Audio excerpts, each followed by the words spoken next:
Ramdoot restoration foundation team દ્વારા શહેરના પ્રતાપનગર વિસ્તારમાં નવગ્રહ મંદિર પાસે આવેલી એક જૂની વાવ 150 વર્ષ જૂની આ પૌરાણિક વાવની સાફ સફાઈ હાથ ધરવામાં આવી છે।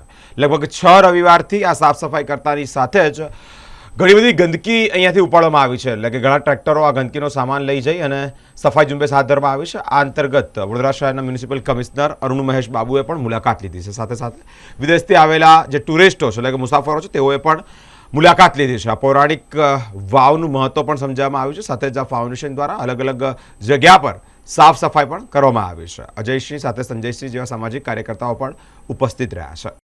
નમસ્કાર વડોદરા। આજે વડોદરામાં રામદૂત રિસ્ટોરેશન ફાઉન્ડેશન દ્વારા ઐતિહાસિક વાવનું રિસ્ટોરેશનનું કામ થઈ રહ્યું છે, જે અમે સોશિયલ મીડિયા થ્રુ જોઈને અમે લોકો જોડાયા છે। તો વડોદરા શહેરના તમામ લોકો જે છે એ લોકોને બી નમ્ર અપીલ છે કે આપ સૌ પણ Shri Ramdoot restoration foundation team સાથે કનેક્ટ થાવ, જોડાઓ અને અહીંયા સેવાકીય પ્રવૃત્તિમાં આપ સૌ પોતાનો સહકાર આપો। જય માતાજી। અજયસિંહ રાજપૂત, સામાજિક કાર્યકર્તા।